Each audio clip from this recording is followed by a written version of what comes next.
welcome back to my channel. So today we have another palette takeover week style video. I like to do these as kind of like a makeup diaries, but I have to admit this video is not, I would say not as interesting as the other ones, simply because I didn't have the same amount of looks that I have been normally. Like typically I think I've gotten away with like at least 3 or 4 looks for you guys to see.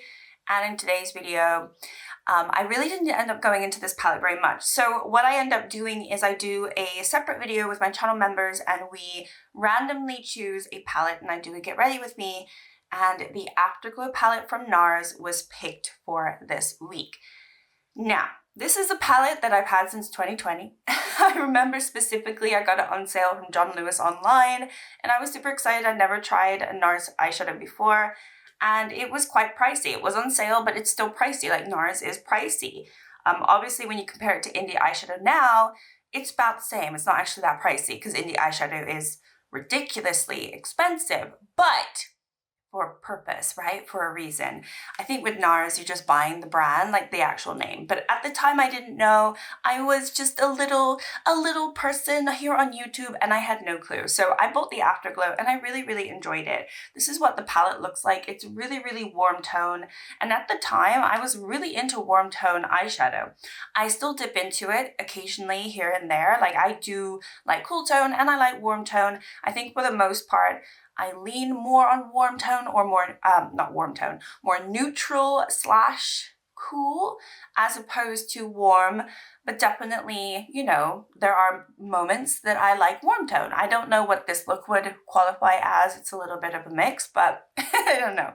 I think warm tone looks good on me certain times, especially when I have a tan, when it's like spring, summer, but then in the winter, I find it really harsh to wear it. But also cool tone can be really harsh on me too. I think I'm just more like a neutral person. Anyway, regardless, I'm going to talk a lot. This palette I've had and I've always neglected it. Same for my other NARS palette. I have another NARS one and I really wanted it and I've been neglecting it ever since I had it. So this has really taught me a lesson. Now, I really have loved this project because it's given me a reason to use a palette. So if you're not familiar, any palette that is picked, I can only use that palette for the week if I want to put eyeshadow on my eyes, right? So it's a palette takeover, right? And I do have a couple of looks to share with you. I did do a look with my channel members, which is exclusive obviously to them, but you can quickly see kind of what it looks like. I think with a palette like this, there's not too much you can really do. So I think straight away I knew it was going to be a struggle to have versatile looks, but that's not the purpose of this video really. It's just to use the palette. So I know if I'm going to use the palette for 2 neutral looks 2 times in a row, that likely might be what happens. Now, obviously I have thoughts on what's happened with this palette.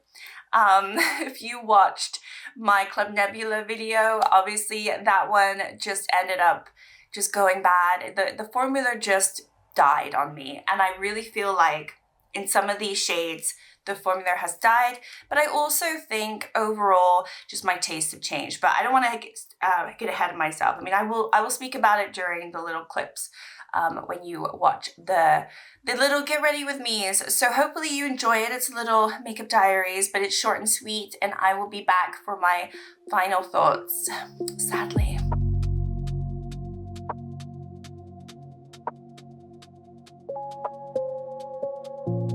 Okay, so this palette may have always been like this, and I didn't realize or remember. It is a palette that I have neglected over the years due to its very warm color story for the most part, but also because it didn't have many special shades.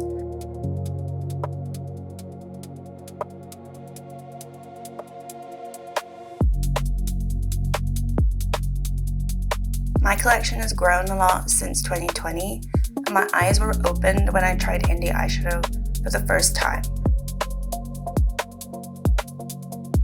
At the detriment of older palettes that simply just don't compete with these gorgeous shimmers anymore.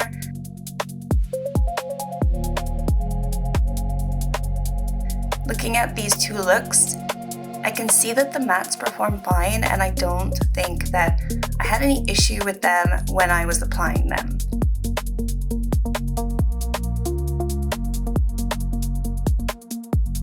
when you view the eyeshadow up close, there's nothing unique, nothing special, and it makes me doubt if I need this palette overall.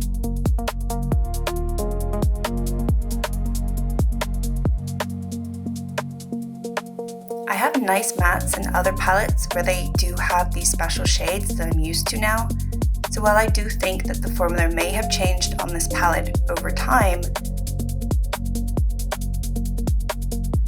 I think also this is a case of me changing and my collection just being prettier than this can offer me now, and that makes me sad.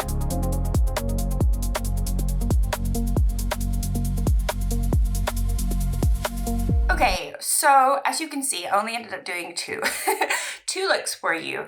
And really it's because also that final look was the day that my parents arrived, and they came for like 10 days to visit us. And they came on a Thursday, so I still had a few extra days to go into this palette, but quite honestly, I ended up not going into it at all for the rest of that week. So I didn't have another look to share with you, and I didn't want to force myself to put this on my eyes when I was simply just like enjoying my time with my family and just not caring about filming, quite honestly. So there's a little bit of an aspect to that. But as I mentioned in the little voiceover, I do think this is a case of my preferences have changed. I don't think all of the shades in here are duds. I definitely think some of them are, because when I did my channel member video, I tried to go into this shade down here, which is this gold shimmer. I believe this one is the Buyer Dare, although the way that they have the names for the shades, it's a bit confusing. I believe that's this one right here. And it's very, very gritty. I remember it being gritty, so this might just be that it's always been like this, but it just was really hard to get on my eyes. And straight away, like that, like the channel, you channel members who watch that video, you know that was a struggle. This palette was a struggle. And then obviously in the look that you guys saw with the more like the peach and this pop of purpley red, I don't even know what color this is, like a peaky red. I actually really like that look. I thought it was pretty, but the shimmer, there was like no impact from the shimmer whatsoever. Like there's no impact from these shimmers. And I think if you're going for a low impact eyeshadow, it's fine. And this is what this does, right? So I think again, it might be less about the palette not doing what I want it to do. I mean, it's not doing what I want it to do, but I think it maybe was always like that. And I think I just want something bright and pretty and like topper shades. Like that's what I care for these days. And quite honestly, Indie eyeshadow has broken me for everything else. Like, you ruined me. But yeah, so sadly I think this is going to be on my chopping block. Like the Club Nebula. The Club Nebula I love, and it's on the chopping block to be decluttered basically, because the shades just stopped performing like they used to. Here I think I've neglected this palette for so long for the reasons that, you know, for one, maybe the color story, and I just got more exciting new palettes along the way, and it just got pushed and pushed and pushed to just be put in the shadows, quite honestly, which is such a shame, because obviously when you spend money on something, you know, you want to use it, but I just don't think this is the type of formula that I enjoy myself. And even though the mattes are fine, and I felt like they were fine when I was putting them on, I have those same mattes in my collection, so I don't need to keep this for the mattes. So this is going in the chopping block pile. This is sadly becoming a death to palettes video, right? You know, I think in a way it's been very eye-opening and very, very, very, very, very helpful for me. I don't know how entertaining it has been so far, but for me personally, it has been really helpful and really eye-opening, and I've only done it for 4 months now, so that is very, very interesting to me. I think when you grow your collection to a rate that I did quite fast, and you also are constantly trying new types of formulas from different brands, it's overwhelming for one thing, but you can also find yourself just neglecting a lot of the other palettes that you had, and you forget the reason why you got them, right?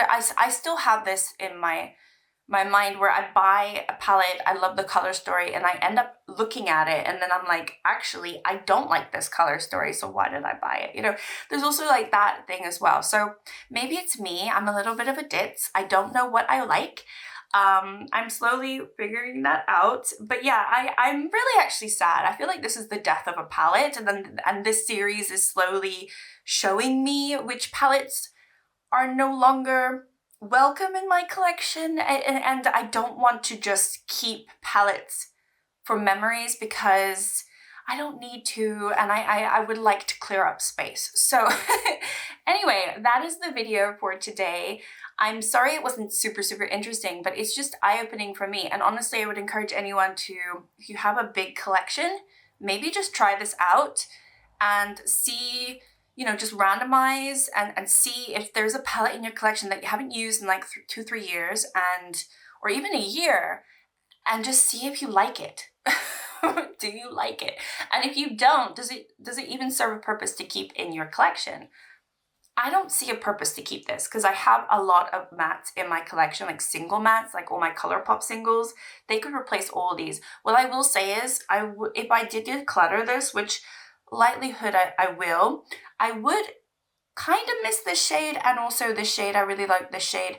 But again, when I use them in the videos, or like this last week when I used this palette, I didn't love them as much as I remember loving them. So that was sad too.